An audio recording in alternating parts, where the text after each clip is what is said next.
What up, guys? No, it's Brownway Chronicles TV episodes. This is the one we're going to focus on. Welcome to Derry. Getting into it. Episode 4 came out yesterday. I tried to watch it last night. Fell asleep. Shit happens. It's late night. It is what it is. Gonna just go right into it.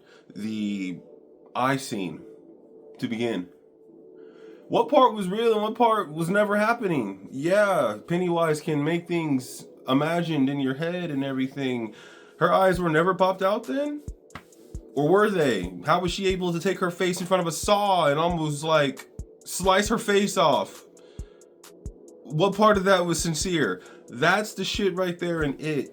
The movies that got me so creeped out, and the TV show. Bravo for this episode.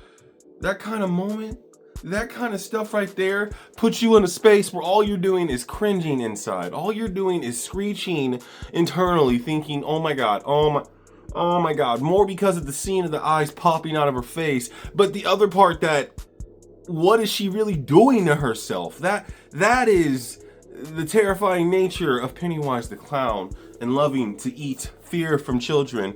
Another scene, little boy, baby boy Will, in the water with his dad, getting pulled underwater by his burnt up crisp dad who says you can burn too.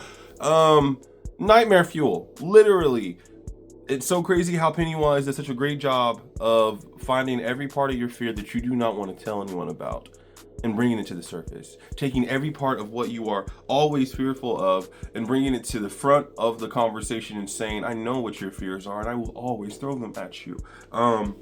I would say being a father and having another son on the way with my first son already here, I really do appreciate the moment with Leroy and his son Will. When Will's looking at Leroy after he almost drowns and is telling him there was something in the water and it was you, and watching Leroy's face trying to be immediately, what are you talking about? Like, what are you talking about? But then when he literally said something is in this town, he meant it. And that was a moment where, yes, we know the lore, we know the fog, all the things it does to parents who don't want to see the truth, who don't want to hear the truth, who police officers are trash and don't want to care about what they actually are seeing with their own eyes. It was a moment where he looked at his son's fear in his face and had to finally listen. And those are the moments that I appreciate.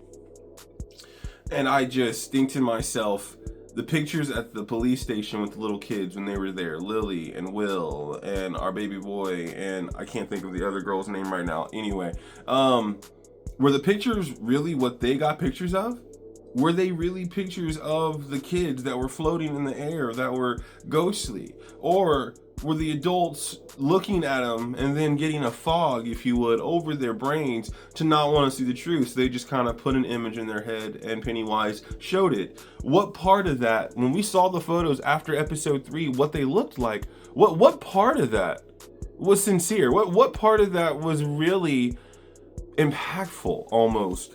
For the adults to actually hear. The threats, I'm getting so tired of hearing already. I know what the time era is and everything for this, but the threats to the mom, to the black mom, the threats to Lily about putting her back in the mental house, like, those things make my skin crawl. Being a black man in America, one, and just being in a place where we know you guys are being so fucking naive to not even try to hear what we're saying.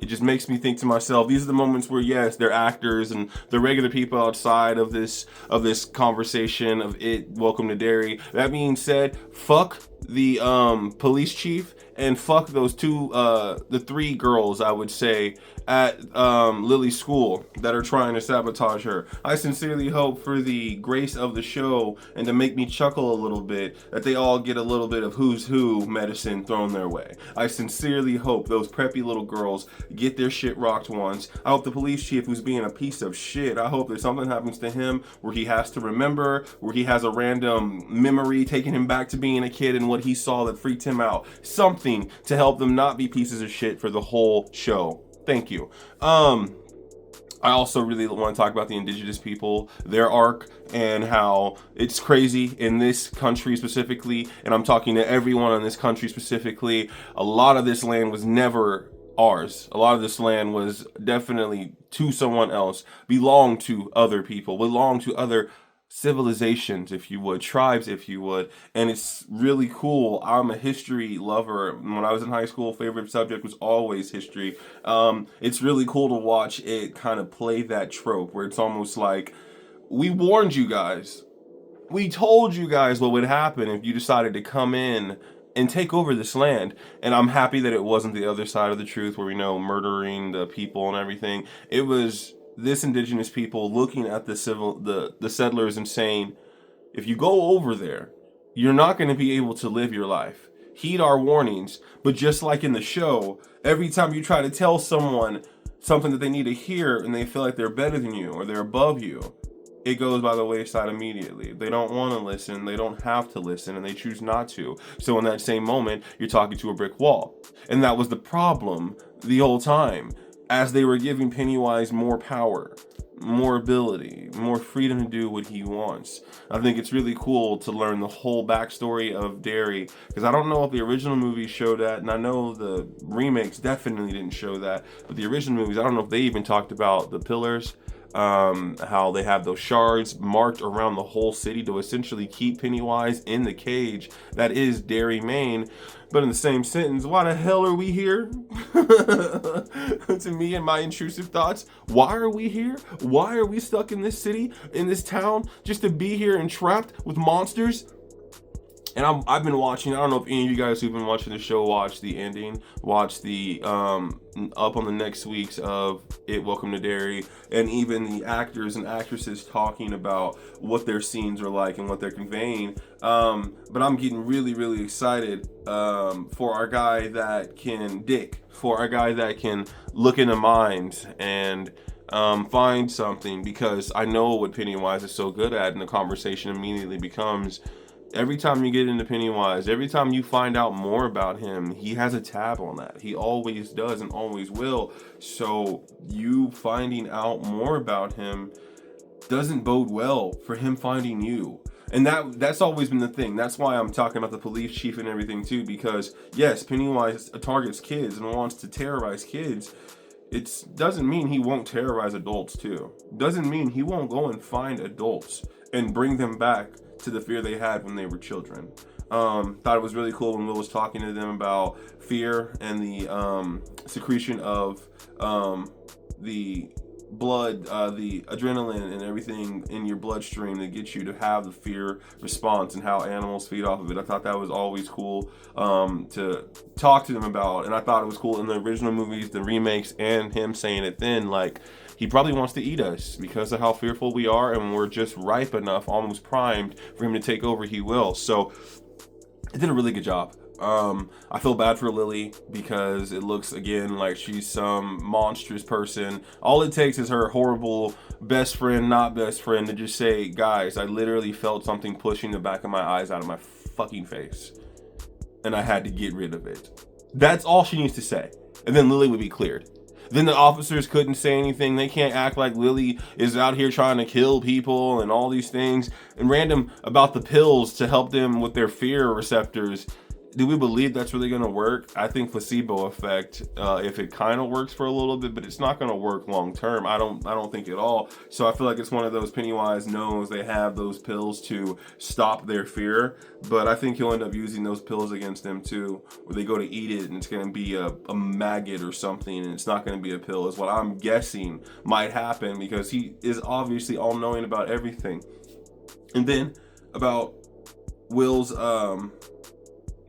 mom, Leroy's wife, Charlotte, I think is her name, about her being essentially kind of like a freedom fighter, if you would, and going and talking to our baby girl's dad. I can't think of the little black girl's name right now. I'm so disappointed in myself for not knowing her name right now, but her dad, who is in prison, well, in jail, I guess, talking to him and really getting the truth out of him. And it's crazy because I'm a black man who's married to a white woman. So the other part of the conversation in this time, where why are you okay with being trapped in jail? Why are you not speaking about where you were? Why are you not saying what was going on? And then for him to admit that it was a white woman that he was sleeping with, a married white woman that he was sleeping with, changes the tone of his seriousness, where Yes, he's thinking about his baby girl and his mom and his life and everything.